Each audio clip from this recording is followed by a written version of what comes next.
This story begins with Xiang Ye, who blames himself for not having friends and not having parents who worries for him. Tired of playing, he goes to sleep. But when he opens his eyes, he sees a horn girl and he asks what is she doing in his house. But she says that she is not in his house, so he takes a look around and he thinks he is hallucinating. Xiang Ye notices the other people and realizes that he has been sent to another world. And the girl asks the priest if he really is the true prophet. And he says that the prophet must be carrying a magical ring just like hers. Xiang Ye shows his ring and realizes that she also has another one just like his. She can't believe that someone without magic powers could be the prophet, and she also gets mad because he belongs to the human being tribe. Xiang Ye says that he doesn't understand anything, and he says that he bought that ring in a street store. So she tells the priest that he can't be the prophet since he is so weak. But he says that there was no mistake summoning him, and Xiang Ye will be the prophet that will save demon tribe of being extinguished. Xiang Ye, not knowing what's going on, asked them to tell him what's going on. So the girl introduces herself as Isabella Osa, the demon queen, and she says that day they were going to sing a peace treaty with human beings, but she didn't expect that her commander Lillian would betray her with the help of other humans. And while being disarmed, she took a big part of her magic powers, but she could stay alive thanks to the sacrifice of her 4 stronger subordinates. Hearing all that and seeing that he is in another world, Xiang Ye was planning to become the protagonist of the story. He asks why doesn't she hide on the mountains, but the other girls say that they are escaping from humans, so she summoned the prophet so he could help her, but they were disappointed since he was useless. In that moment, Isabella starts to feel bad and she transforms into a girl looking like a human being, and the priest says that this is because her aura has depleted completely, and they blame Xiang Ye because she used all her energy she had left to summon him. In that moment, some gentlemen say that the humans are already inside the realm and they escort Isabella so she can manage to escape, and the priest would stay to buy them some time so they can manage to escape.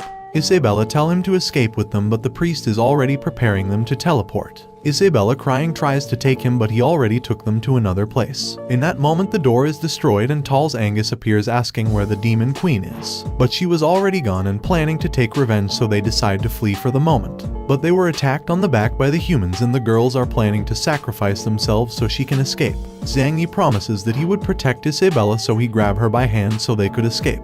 But she wanted to stay and fight and die with them. Xiang Ye says that she does that, their sacrifice would be in vain. So Isabella, crying, sees from afar how everyone dies so she could escape.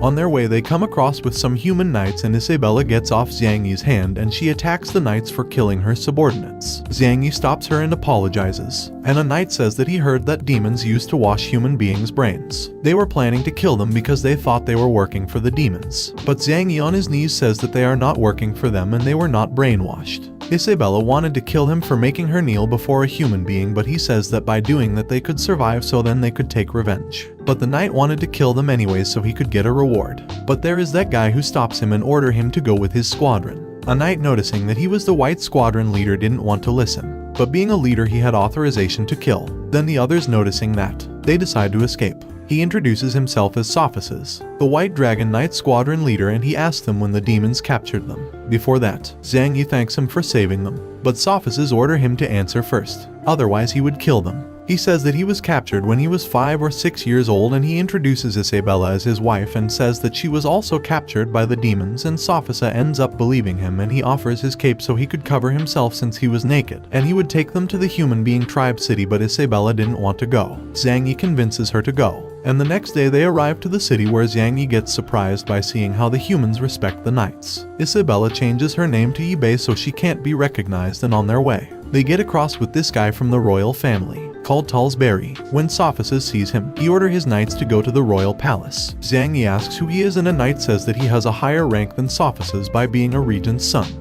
He says that the current king is very young and the regent supports him making decisions, so he is above every man. Sophisis greets him politely, but when Barry notices that he is not the Red Dragon's Knights leader, he despises him. But Sophisis asks him why the Red Dragon's Knights were ahead of them, that they were supposed to sing the peace treaty with the demons, and he says that the new king's orders were to kill the demon queen. Then Sophis's father, who was the imperial leader, arrives. He is called Guro Dita, and he says that he heard his son was in town and he decided to show up and say hello. Xiang Ye is amazed by the fact that Sophis's father was someone important in the kingdom. A knight tells that Guro is close to the king, and also he and the regent has very different political points of view. In that moment, trumpets can be heard since the Red Dragon's Knight squadron arrival. They were carrying the priest's head impaled in a sword. Watching that, Isabella wanted to kill them all, but Xiang Ye calms her down, and while watching, Angus promises that H will kill him, Angus thought that Guro came to welcome him, but he says that he was going to see the king and both decide to go together. His son Barry gets close to him, but he threatens him and says that if he keeps on playing he will kill him, and they went without him.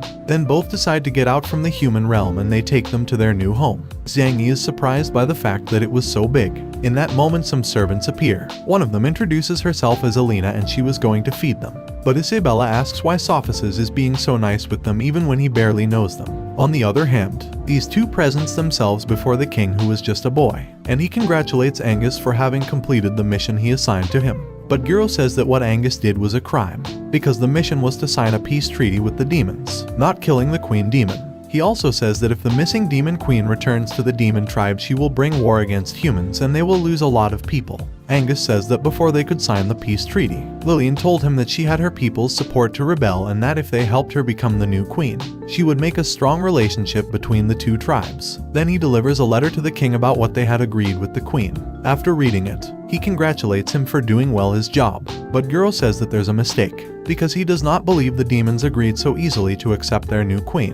The king says to leave everything in Angus' hands, and being the king, he obeys, making Angus happy and Guro sad. Then we see Xiang Ye taking a bath and asking himself how to get back to his world, because he doesn't want to be in this world since he saw so many people die before his eyes. Then Sophices arrives to take a bath with him, and Xiang Ye thought that all that good treatment they were receiving they were going to take it back slowly. But he came to tell him that they were going to send people to look for his family, and Xiang Ye lies, saying that since when the demons brainwashed him, he can't manage to remember anything from his past. Sophices tell him that he had a brother called Sophisac and the demons captured him, and he asks Xiang Ye if he knows him. But Xiang Ye says no, because there were a lot of human slaves in the demons tribe. Sophices gets sad, but Xiang Ye cheers him up by keep talking, and Sophices says that Lillian became the new demon queen, and then they keep talking about how his father and the regent aren't getting along. And when they finish with their bath, Alina takes him to his room, and when the door opens he finds Isabella changing her clothes. She was nervous at the beginning, but she closes the door rapidly and she says that he should stop treating her as the demon queen since Alina had been watching and since he told everyone that they were married. They put them both in the same room, so they should behave as a married couple to avoid suspicion. Then they hear someone approaching and it is Alina, so they start making love to make Alina leave. But they were only making sounds to fake it. Xiang Ye was taking it too far, so she hits him and makes him go to sleep in the floor. Xiang Ye asks her how to get back to his world and she says that she doesn't know, making him sad. But he remembers about the rings and he asks Isabella for hers. He put them together and tries to get back on his own, but all in vain.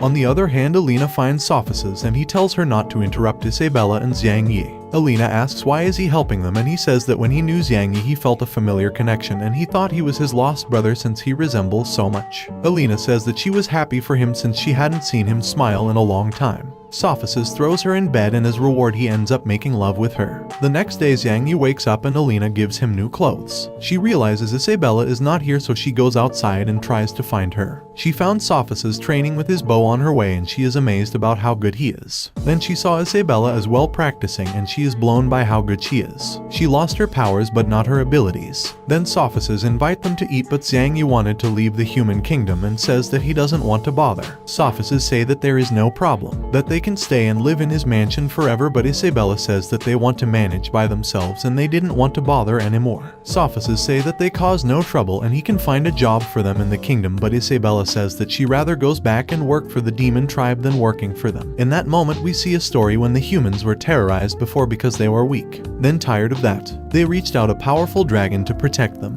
The dragon accepts, helping them with everything. As a sign of gratitude they use the dragon as a deity, creating Dragon Knight squadrons of different colors. We focus on the White Dragon Knight Squadron, which is the king's personal cavalry, and there are two ways get into the squadron. One is to demonstrate that's strong enough and worthy to serve the king, and the other way is by obtaining a diploma from an honor school in the capital. She says that she wants to be an honor student in that school to get stronger, and Xiang Ye thinks that was the only way to get out the human kingdom. She says that she wants revenge, and Xiang Ye scared covers her, saying that they want to save other human beings that are trapped within the demon tribe. Sophices says no because fights are not as easy as he thinks, but Xiang Ye says that he has other purpose by joining the school. He says that after he graduates they want to help him and his father to lead the human tribe to the top and return them the favor of helping them. Sophices end up believing him and they accept to enrolling them into the school, and he noticed that Isabella had talent for the school, but he suggests Xiang Ye to cook rather than fighting. 2 months after Sophists inscribe them and explain the different branches there are in school.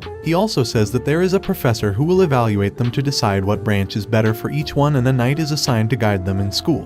Before he go, he says that if they don't manage to pass the selection test, he will take them back to the mansion. Isabella and the other one make fun of him, but Xiang Ye is intended to pass the test. In school on the melee branch, Master Mike Yasa was going to teach them a technique, and this guys ask him to show the technique before everybody. Mike gives him a rock and asks him to hit a statue with all his strength. He destroys the statue a bit and Mike asks to show the rock, but it was already destroyed. Mike says that in order to learn the technique, he has to attack with all of his strength, but the rock must remain intact. The guy says that it is impossible. Mike grabs a little bird and with all of his strength he destroys the statue, and he demonstrates that the bird is still alive. His students are amazed and are asking to themselves how he did it. Xiang Ye surprises him and the knight introduces them as students who are going to take the entry test. Mike asks if he wants to join his branch, and getting angry he activates a fierce power, scaring them all. But he realizes that Isabella didn't get scared and he proposes her to join his branch, but she refuses since she wants to join the magic or sword mastery. The knight thought that Xiang Ye was also fine, but after he touched him he ended up fainted because he couldn't hold the Mike's fierce ability. He wakes up after a few moments and he is told that he failed the test. Xiang Ye was happy about it because he didn't see himself training for that every day.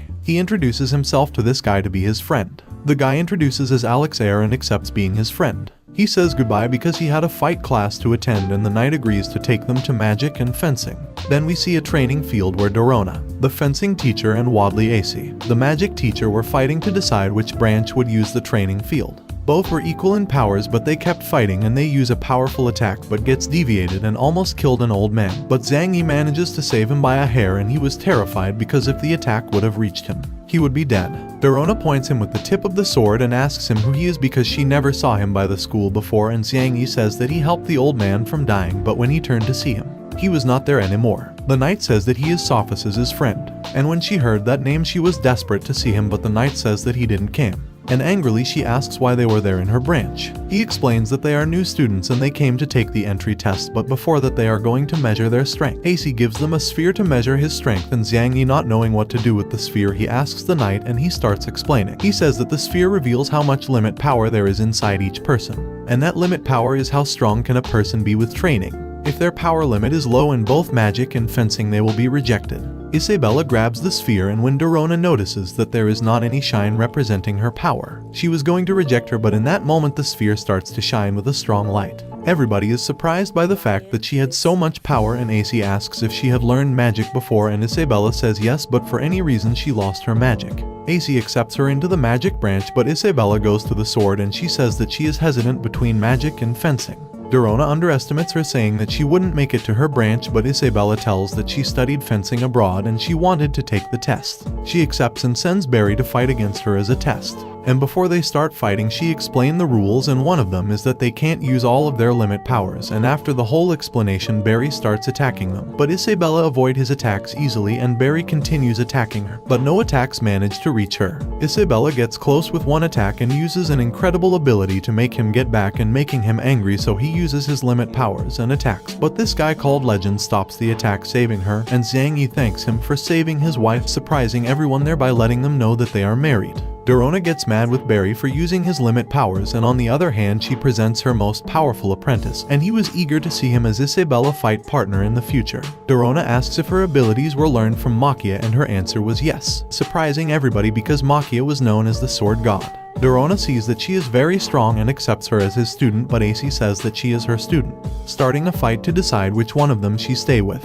But Xiang Ye interrupts and asks for the sphere so he can measure his powers. He thought that he would have a big power to become the protagonist of that world. But minutes passed and the sphere wouldn't start to shine, not even a bit, and AC takes the sphere from him, saying that she already knew the results since the beginning, calling him a useless piece of wood. The other students also starts to mocking him, and the knight explains that the term useless piece of wood is a person that has no power limit, making him sad. Isabella yells to the other students to shut up, if not they would have to face her. Xiang Ye hears that, recovers and says that even if he has no powers, Isabella would always protect him. And before he goes to try another branch he cheers her up and wished her luck in whatever branch she chooses. On his way, Xiang Ye asks the knight if he could join a branch without having any limit power. He says yes, but for now, He can't choose a fighting one. After a bit of walking they reach the forging class where he see that they were drawing a sword, but their drawings were terribly bad. Xiang Ye thought that in forge classes you would have to be hammering all day to create objects, but Master Ashton Martin says that he doesn't know anything about forging. The knight explains that he was captured by demons and he doesn't know anything about forging, and Martin shows him how the forging is in the human tribe. Meriton grabs an enormous brush and draws a sword in the floor, and with one word he makes the drawn sword merging out of nowhere. Martin says that this is how humans create things, and if he wanted to forge he had to have a gold alignment crystal. Xiang Ye, not knowing what that is, he asks how to use it.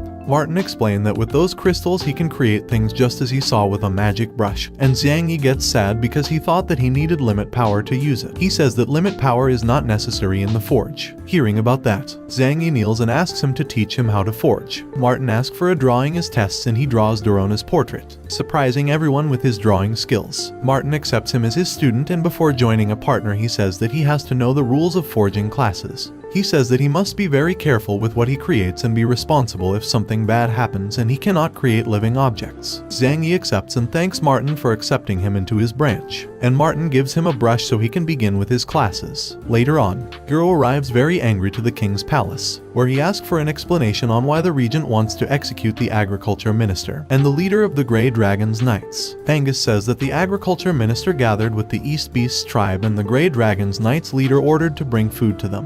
Guro says that they did it because that tribe was struggling with drought and food, so they sent food to be able to get along with them.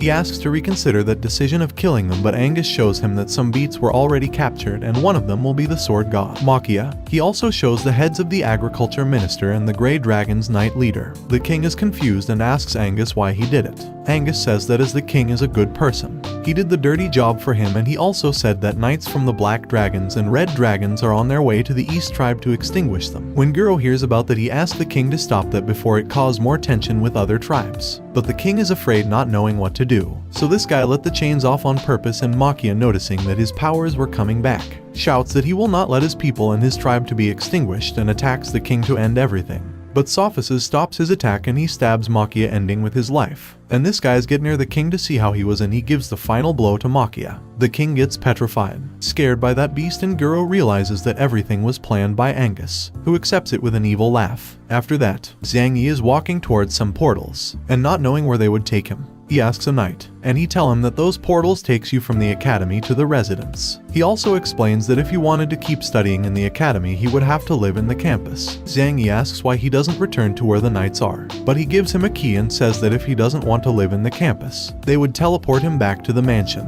But if he wants to live there, the knight would live with him. Xiang Ye is a thankful act. He will try to find Sophices' brother when he get back to the demon tribe. On the other hand, we can see Sophices with Guro going to the king to try and make him reconsider some things when making important decisions. When they arrived, a knight told them they already knew they were coming, but the king orders were that only him and Guro could be in the room. Guro tell him to wait outside, getting in alone, and Sophices had a bad feeling about letting him in alone. Guro called the king, but he wasn't there, and Angus appears from the shadows and says that he sent the king to practice archery. Guro knew that this conversation will not end well. Sophices was still waiting for his father, and this guy called Sato appears and talks about the Withered Dragon's Knight squadron should be led by the king, but being just a child, that power had to be passed to the regent. In that moment, Sophices realizes that something wasn't right, and after seeing the knights he was planning to enter the room, but Sato stops him. Sophices with a sword in it asks what will they do to his father. Nothing, says Sato, because Angus is inside and he is making him see the true state of the capital. Sophices asks more questions, but Sato leaves. On the other hand, Xiang Ye decided to stay in the North Campus, and when he opens the door, he finds Isabella changing clothes again, but she doesn't care since he already saw her before. Isabella talks about how good they are treating them in the academy, but Xiang Ye suggests escaping the academy, but she refuses because the academy controls their students very well, and they would notice that they are not in the room. She explains that the academy has a magic field surrounding it, and in her state she would not be able to break it. Xiang Ye asks her for another plan, and she says that they must wait until she gets stronger in the academy. She also said that the demon tribe only accepts strong people as leaders, not somebody weak, and she gets sad when Xiang Ye sees that. He promises her that he would take her back to the demon tribe so she can be the queen again, saying that he chose the forging branch because it is destined to be powerful. Then he asks her what branch did she chose. Isabella says that she chosen both so she could recover her strength quickly, and both teachers accepted. Xiang Ye takes advantage of the conversation to get into the bed, and they kept talking about how they could become stronger quicker. Then when she saw him on the bed, she asked him to leave, but Xiang Ye says that he is just pretending to be a married couple, making her blush. They keep talking, but Isabella throws him out, threatening him with a sword, and he goes to the floor where he starts thinking about things he can create with his magic brush. The next day, Isabella wakes up, and when seeing a silhouette in front of her, she grabs her sword asking who is there. But when she sees it, well, she realizes that it is a statue made by Xiang Ye, and after getting out of bed she sees other objects, asking to herself what could it be. Then she hears some noise in the living room, and she realizes that there are other creations made by Xiang Ye, and she was planning to ask him everything about those creations in the night. In Forge class they were waiting for Xiang Ye, but as he didn't arrive they were about to begin with the class. But in that moment Xiang Ye arrives with a bicycle, and everyone is amazed by Xiang Ye's creation, because in that world vehicles boosted by human didn't exist. When Martin sees the bicycle, he gets on the bicycle and Xiang Ye teaches him how to use it. It gets complicated at first, but later he managed to drive it. Then Martin destroys the bicycle for not breaking,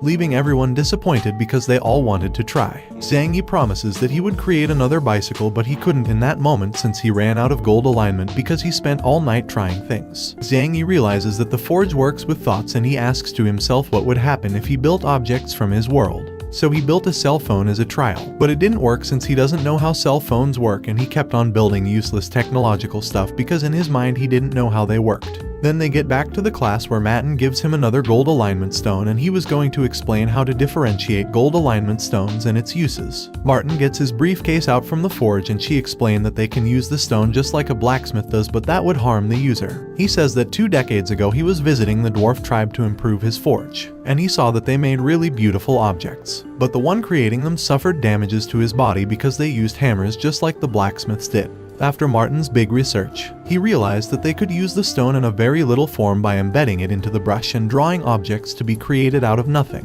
Xiang Ye doesn't understand completely, so he asks Martin where the gold alignment stones come from. Martin says that they form inside a mine in the capital's border, but the problem is that a powerful golden dragon lives there. The king used to send the Purple Knight Squadron to collect them, and they would refine the stones and sell them to finance the military. Martin says that each stone cost 10 golden coins, and everybody is shocked by that because they were too expensive. Xiang Ye doesn't know what 10 gold coins worth, and one of his school partners explains that 500 people can be fed with 10 gold coins for a month, scaring him because he used them deliberately. Then Martin says that that's the lesser range stone, and he shows them a range of stones going from the lesser ones up to the better ones, which can reach a price of 50 gold coins. Then he explains that stones differ by color, like the red one which uses fire as base, but they worth up to 500 gold coins. Then he gets his magic brush out and he explains the limits of his lunar stone and how rare it is. He is the only one who has one in the capital. Then he tells a story about when he was young studying the forge with the dwarves, but they weren't as sociable, but later on they acknowledged him by realizing how determined he was. The dwarves had 4 lunar stones and they gave him one of them as a reward for obtaining many achievements. With that stone, Martin built the walls protecting the capital and explains that the power of a lunar stone is infinite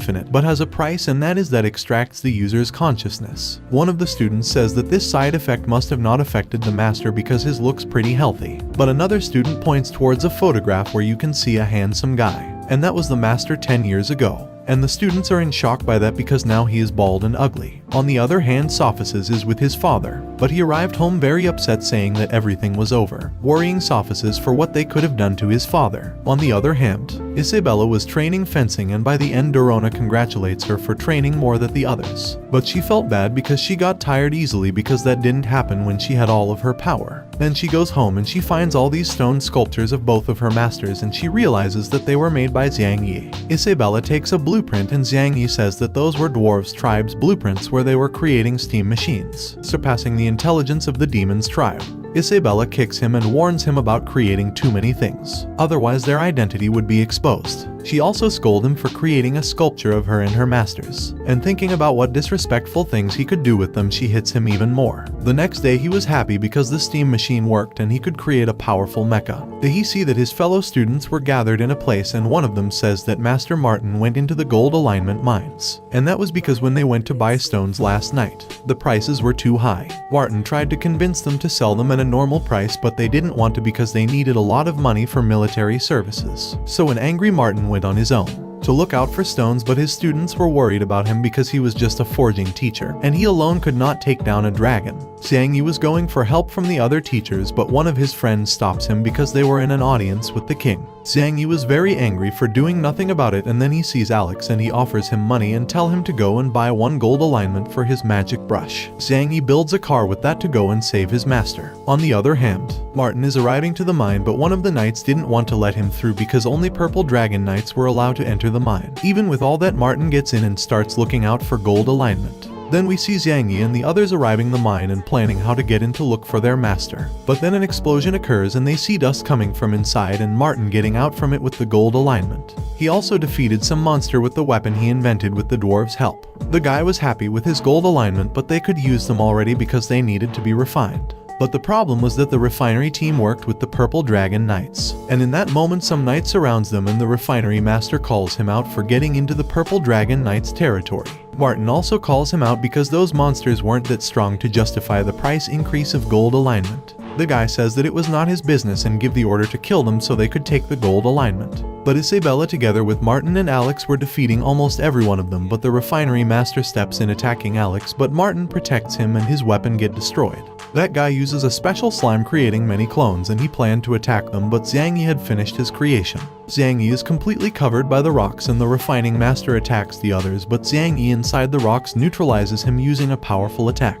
Then he throws another attacks to the other master, but he manages to deflect it, hitting his knights, and everyone is surprised to see a mecha getting out from those rocks. The purple knights get scared to see that mecha, and Martin is surprised even more because the dwarves wanted to build something like that but they couldn't, but Xiang Ye did. The refining master attacks him with everything he got, but no attacks could manage to damage that mecha, and Xiang Ye starts defeating those knights and capture the refining master and threatens him, saying that they must not mess with them. And we can see that the ones behind all that mess were the regent's family. Since they wanted to earn more money, they was planning to raise their prices of gold alignment. But a soldier arrives saying that the forge branch gathered the gold alignment and also they captured the refining master, surprising everyone. Xiang Ye and his group arrives to the kingdom, but the purple knights won't let them through, and behind them were the people who raised the prices, and they ordered to capture them for breaking the law by collecting gold alignment without any permission. But Sophists arrives with other guys and says stop, and he tell Barry that the king sent him to stop Martin. Barry doesn't buy it, but Legend, being his uncle, he releases his power, making him obey the new orders given by the king. But this also affected Xiang Ye,